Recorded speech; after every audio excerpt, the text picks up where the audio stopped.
देख के एक बात को बड़ी खुशी हुई कि जितने भी संगत आई है इनमें से सब जवान लड़के लड़कियां हैं ज़्यादा। ये बड़े भाग्य की बात है। नौजवान बच्चे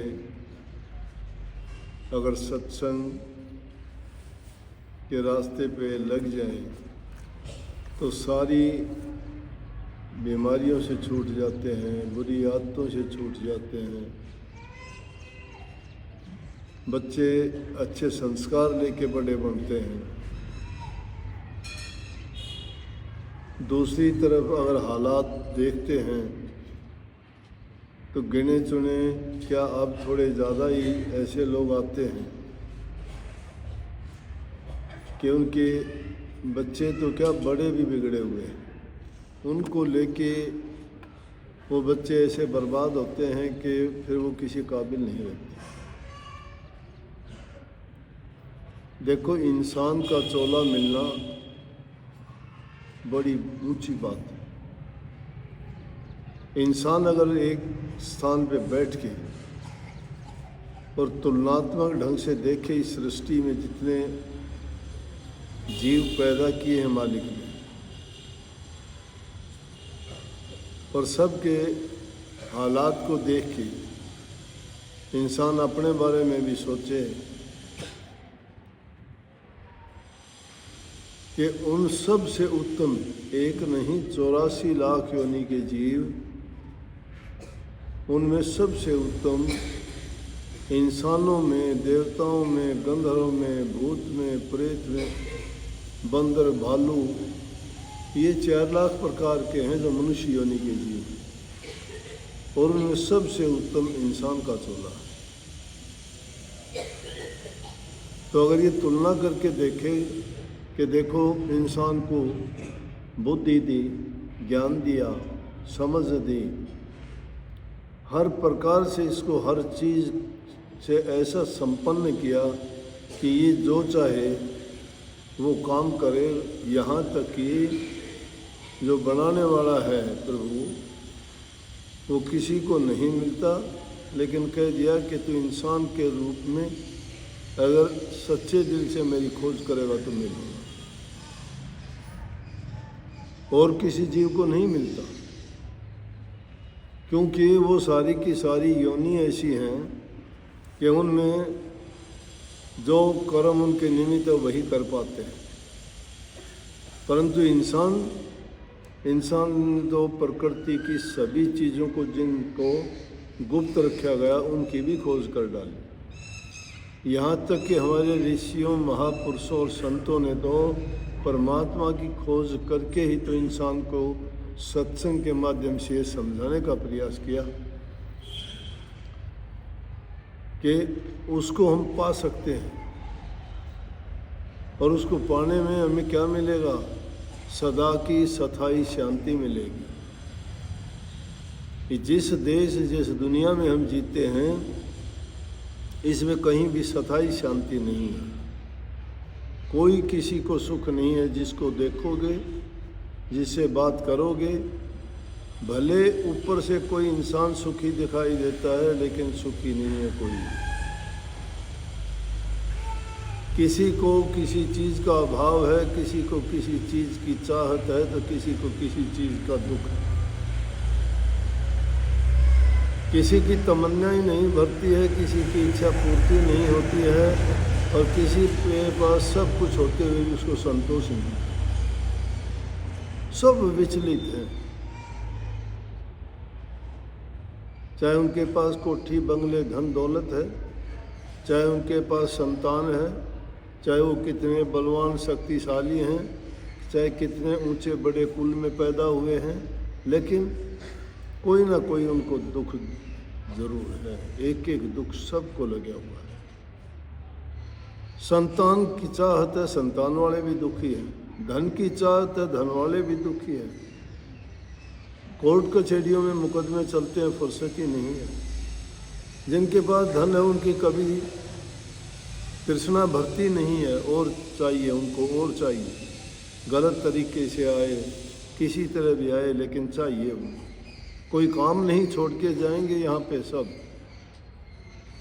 लेकिन फिर भी ये इंसान की तृष्णा भरती नहीं। ये ऐसी जगह है जो इस जीव को सच्चाई से अवगत कराती है। तो सत्संग में जब आते हैं, बार बार हमें सुनने को शिक्षा मिलती है, उपदेश मिलते हैं, बुराइयों को छोड़ने का, अच्छाइयों को अपनाने का हमें जो प्रचार सुना जाता है, उससे हमारा जीवन बनता है, उससे हमारे जीवन में लगी हुई बुराइयां, पाप कर्म छूटते हैं। अनजानपने में आदमी अनेकों काम करता है। अब सतगुरु वो पर्दा हटा देता है, उस अज्ञान को मिटा के ज्ञान देता है। अंधकार से प्रकाश में ला देना ही गुरु का काम है। पाप कर्मों से बचा देना गुरु का काम है। सच्ची भक्ति का रास्ता दिखा देना गुरु का काम है। गुरु का अर्थ भी यही है, गुरु हर्त कर्त प्रकाश, यही गुरु का अर्थ है, धर्म ग्रंथ इतिहास। सब चीज़ों में देखोगे गुरु का अर्थ यही है। गुरु पूज्य क्यों माना गया? कि हम भटके हुए जो जीव थे उनको सही रास्ते पे गुरु ने लगाया,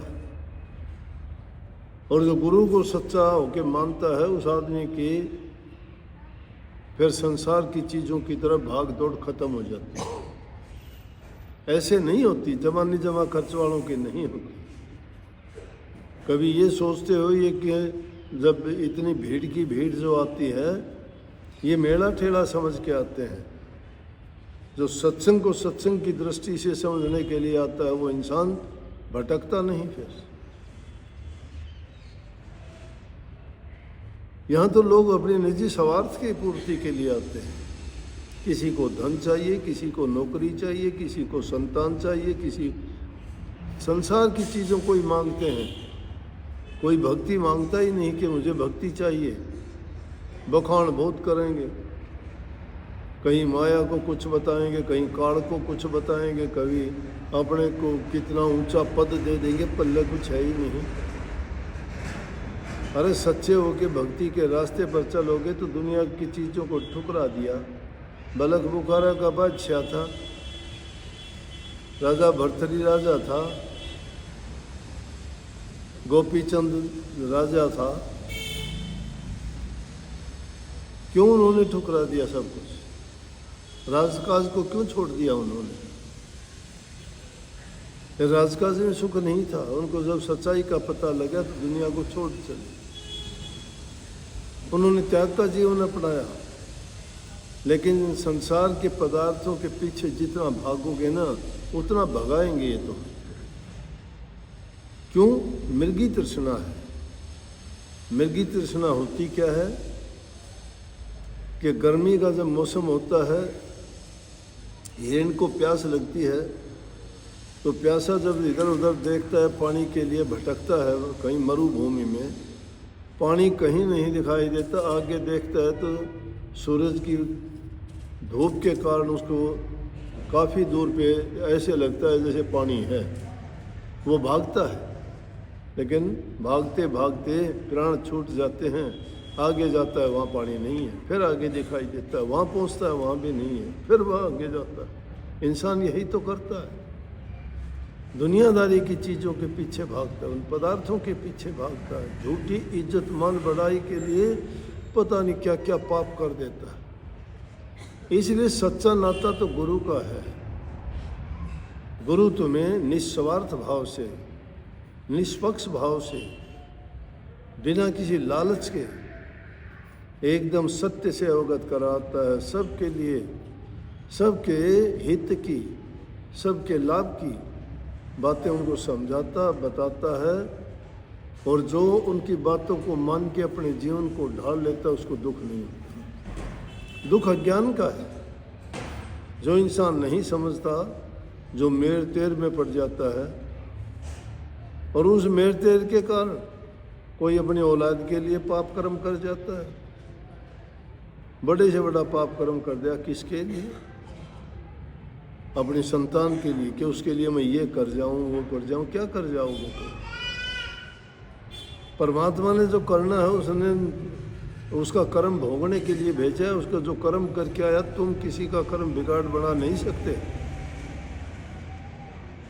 हाँ, उसको अच्छी शिक्षा दे के सही रास्ते पे लगा सकते हो। कर्म बनाने वाला तो खुद ही होगा। कर्म इंसान खुद बिगाड़ता है, खुद बनाता है। दूसरे को दोष देता है, वो आदमी नासमझ है। क्योंकि कर्म का नाम काम का है। कर्म जो करोगे तो जैसा कर्म होगा वैसा फल मिलेगा उसको। लेकिन हम जब लालच में, स्वार्थ में बह जाते हैं तो फिर हम उसका ये देखते ही नहीं हैं कि इसकी तासीर और इसका परिणाम क्या होगा। प्रभु भक्ति का तो नंबर बहुत बाद में आता है। इंसान को इंसान बनना पहले सीखना चाहिए। और इसीलिए सत्संगों में हर तरह की शिक्षा जीव को दी जाती है। एक ही टाइम में एक ही लफ्ज कईयों के लिए काम कर जाता है। किसी समय की बात है, एक नट बहुत अच्छे खेल दिखाता था, लेकिन रोजी रोटी उनकी तो वही होती थी। आजकल तो बहुत उन्नत समाज हो गया, हर चीज़ बड़ी सुलभ होगी, लेकिन उस टाइम में बड़ा गुजारा मुश्किल होता था। साधन नहीं थे, दूसरे लोगों के अधीन थे हम, पशु जैसा जीवन बिताते थे। एक वो गरीब आदमी था, नट का काम करता था। राजा के पास जाके कहने लगा जी कि जी मेरा भी कभी तो राजा के सामने मेरा खेल दिखा दो, मेरा गुजारा चल जाएगा, राजा खुश हो कि शायद मुझे कुछ दे दे। तो उस ज़माने में राजा का क्या था, राजा के पास तो धन दौलत की कमी नहीं होती थी। और कोई भी ऐसा आदमी जाता, राजा खुश होता तो कोई भी उसको उपहार, भेंट, खुश होके कोई भी इनाम, पारितोषिक दे देता। उसने सोचा राजा खेल देखेगा तो कुछ ना कुछ मुझे मिलेगा। राजा कहने लगे उसको बैठा दो, देखेंगे उसका खेल, फुर्सत मिलेगा। 4-5 दिन निकल गए, राजा को ख्याल ही नहीं आया, काम में फुर्सत नहीं मिली। मंत्री से वो कहने लगा जी मैं गरीब आदमी, रोटी भी खाने को नहीं है, 4 दिन से बैठा हूँ। राजा ने कही थी फुर्सत मिलेगी देखेंगे, राजा से कहो ना। मंत्री ने राजा को जाके याद दिलाया। कहने लगे जी एक वो नट था, आपने उसको बैठाया था। बोले अरे भूल गया, भूला। शाम का टाइम था, खेल देखने लग गए। नट खेल दिखाने लग गया। नटनी ऊपर चढ़ गई बांस के ऊपर, तो वो शरीर को ऐसे साधते हैं, बांस के ऊपर चढ़ के रस्से, एक रस्से पर चलते हैं दूर तक, शरीर का बैलेंस ऐसा बनाते हैं। कर्तव्य करते करते इंसान सब कुछ सीख सकता है। कबीर साहब ने भी उस नट का खेल देखने पर एक वाणी में एक आया कि अरे तुम कहते हो नाम का सुमन नहीं होता, ध्यान नहीं लगता, अभ्यास नहीं होता। बोला कि सहज तरीका बताता हूँ आपका, क्यों बहाने लगाते हो? जब करना चाहे इंसान तो सब कुछ कर सकता है, नहीं करना चाहो तो सो बहाने लगाओ। अगर करना चाहते हो तो कहने लगे तरीका बताऊं, और कहा कि जिस प्रकार से एक नटनी बांस पे चढ़ती है उसी प्रकार से तुम अपने मन को यूं डांट लो, बैलेंस बनाओ, सब तरफ से ध्यान को हटा के एक नाम में ध्यान लगाओ। और नाम में ध्यान लगाओगे शरीर तुम्हारा ऐसे सज जाएगा जैसे नटनी बांस के ऊपर जाके खड़ी हो जाती है बिना किसी सहारे के, और वो उसके ऊपर अपना कर्तव्य दिखाती है। और है भी हम आ जा रहे खिलाड़ी तन खेल रहे खिलाऊं, छोड़ दे कपट एक सीख समझाऊं, बताऊं तिरने की तदबीर, मन मार सूरत न डांटो रे, घर बैठे बड़ो फकीर। कहते हैं कि कहीं जाने आने की नहीं, घर बैठे फकीर बन जाओगे। और कहा कि तुम माला जपते हो, काठ की माला के मण के खटकाते हो, उनको गिनते रहते हो, उस गिनती से कुछ नहीं होगा। माला जपते हो तो माला जपने का मतलब जाप करने से है, नाम का हम उसको सुमरण कह देते हैं, नाम का सुमरण करो। जैसे सांसों की माला बना लो, सांस सांस में नाम का सुमरण करो। वो अजपा जाप जप हमारे साथ 2 सांसों की कर लो माला, सांसों की माला कर लो, अजपा जाप। सांस टूटना ही नहीं चाहिए। ये थोड़ा सा कि हम तो कह नाम जपते जपते कहेंगे रे भैंस को बार बांध दे, फिर माला जपने जा, अरे तेरी माँ पानी ले आई के देखिए, फिर अरे चाय बनाई के देखिए। माला जपते हो कि भैंस बंधवाओ सो, या पानी पियो सो, या तुम दूध कटवाओ सो, या चाय बनवाते हो, ये सुमन नहीं है। मन घूमता है दूर दूर की बादशाहियों में, देशों में, देखता है नज़ारे, नहीं।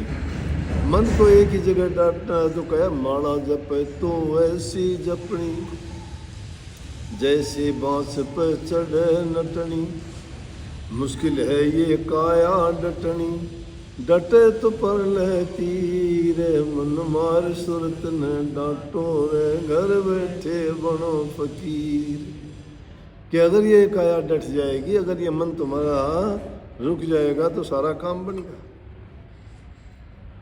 तो नट के बारे में बताया ये, तो ऐसे कर्तव्य दिखाते थे। शाम का टाइम हुआ, रात हो गई, देखने लगे मंत्री लोग बैठे और भी आगे,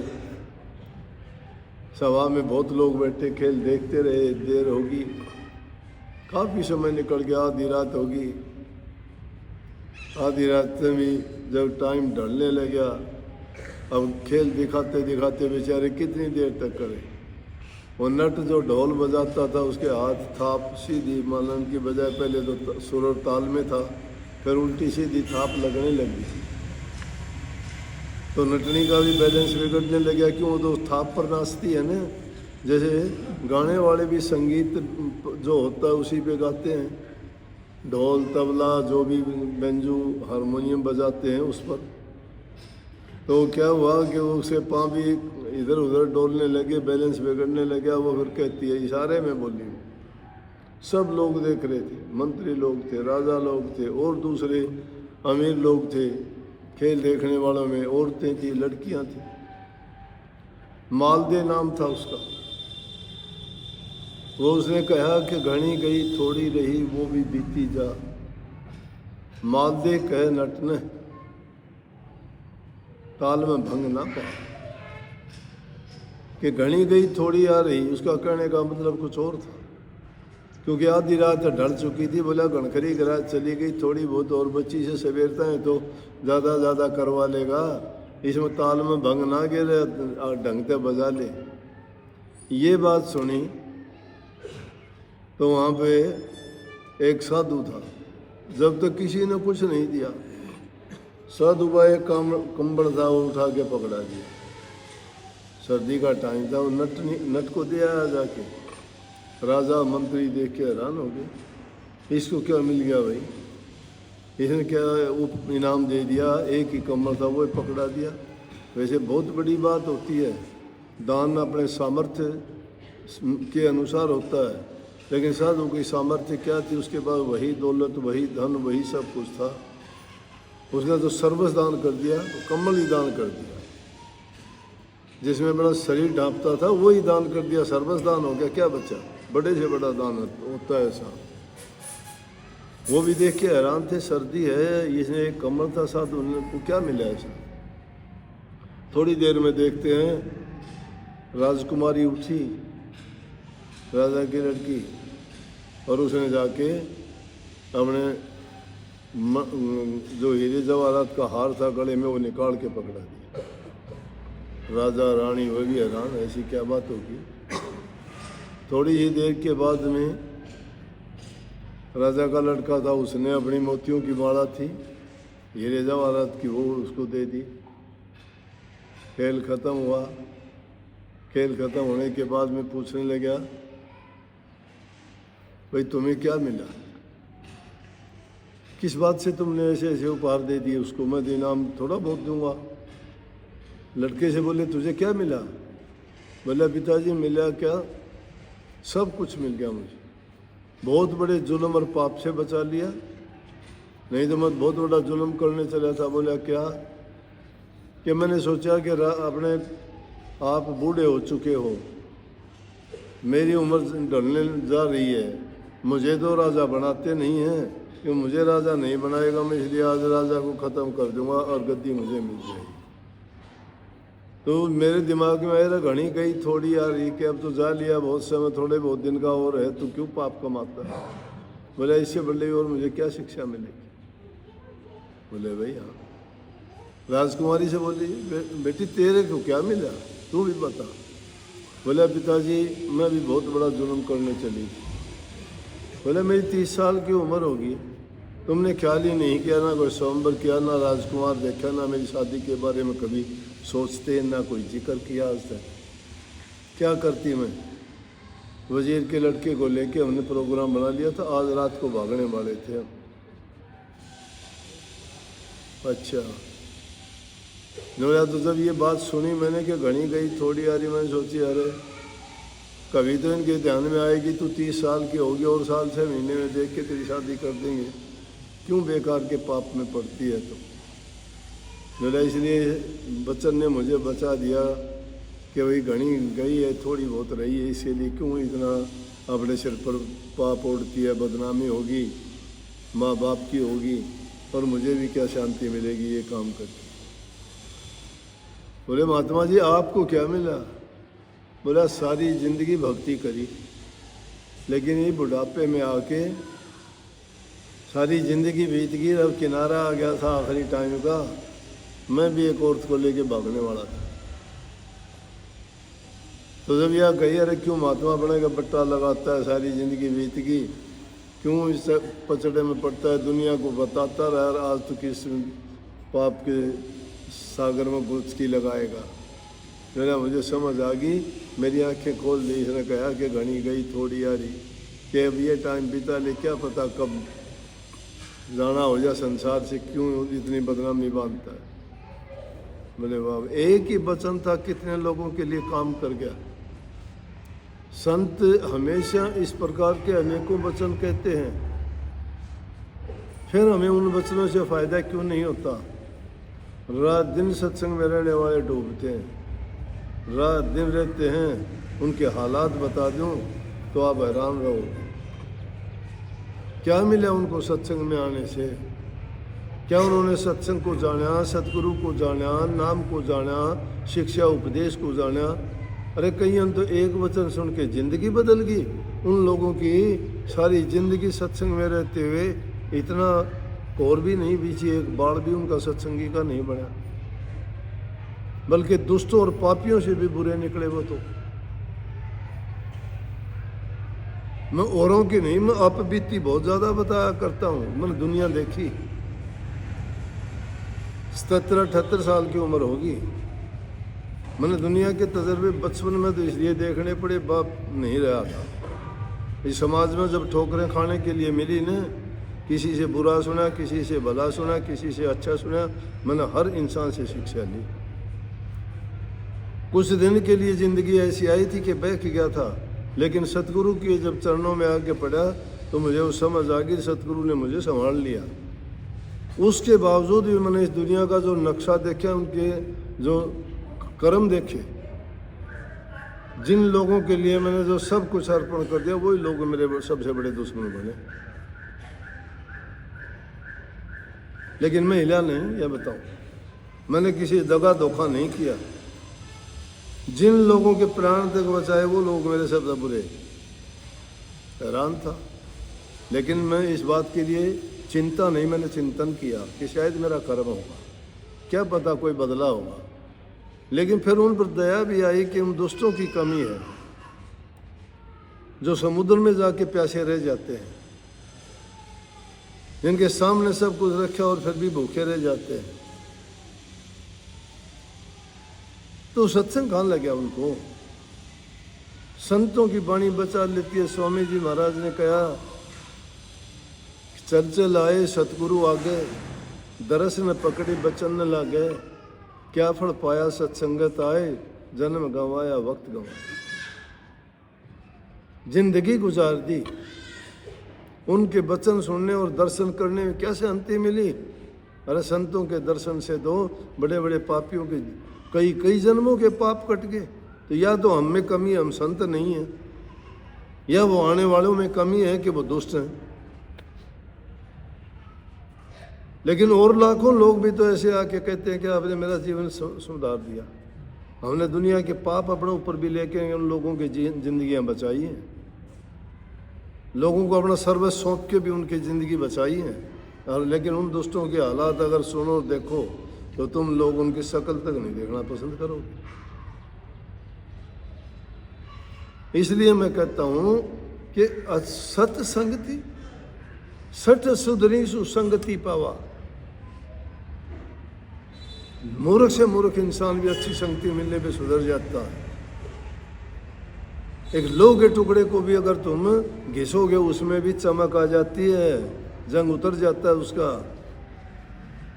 लेकिन सत्संग में आके उनका क्यों नहीं? क्यों? इसलिए कि उन लोगों की नीयत खोटी थी, उन लोगों का निशाना स्वार्थ का ही था और कुछ नहीं।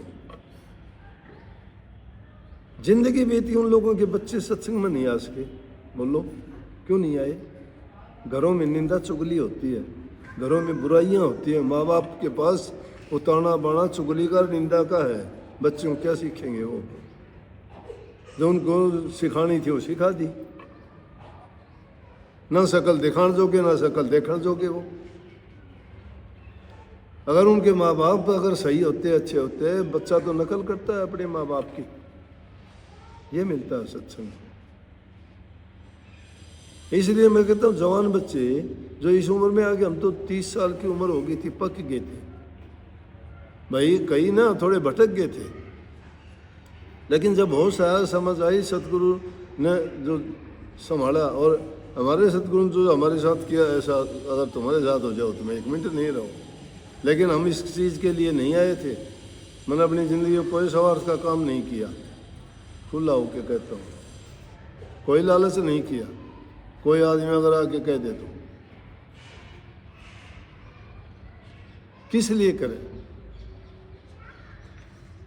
किसी का बनाने वाले बिगाड़ने वाले हम थोड़े हैं। इसलिए भाई सत्संगत में आते हो या कुछ लेके जाओ। जो बात सुनते हो गांठ लगा लो। मैं कहता एक ही वचन तुम्हारी जिंदगी नहीं बदल दे तो मेरे पास आ जाइए। ये रोज रोज के आते हो कि मेरा बच्चा कहा नहीं मानता, मेरी लड़की कही नहीं मानते, मेरा वो नहीं। हमारे पास कोई जादू थोड़ा है। हमारे पास हम वो प्यार का पाठ पढ़ाते हैं जो उसके जाके कान में डालते हैं और उसके हृदय में जाके वो लगती है दवाई, वो ठीक हो जाता है। कितने लोग ऐसे सुधरते हैं, आके वो लोग शुक्र भी करते हैं।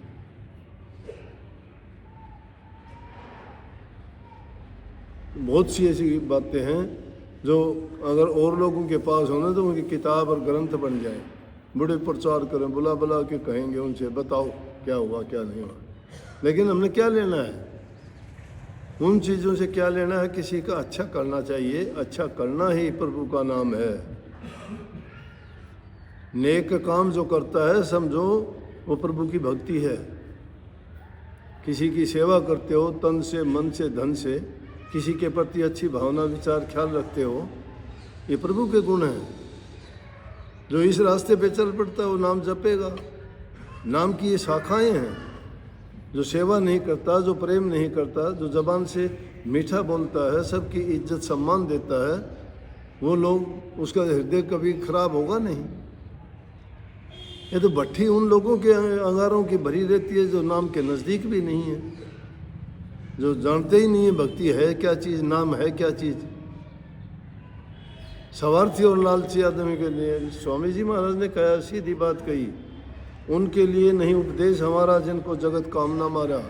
जो जगत की कामनाओं के मारे हुए हैं उनके लिए संतों का उपदेश नहीं, संदेश नहीं है। जो इस संसार से पार होना चाहते हैं, सभी चीज़ सब मिलेंगे, सभी पदार्थ मिलेंगे। सच्चे हो कि तुम भक्ति के रास्ते पे चल पड़ो, ये माया, ये धन, ये इज्जत, ये सारी तुम्हारे पीछे भागे पे। माया तजी तो क्या तजी, जो मान तजा नहीं जा, मान सभी को खा गया पीर पैगंबर ओलिया। माया तजनी सहज हर सहज तिरिया का ने, मान बढ़ाई ईर्ष्या दुर्लभ तजनी ये। मान बढ़ाई ईर्ष्या ये चीज नहीं छूट सकती, ये तीन चीज छूट जाओ आदमी पारस है।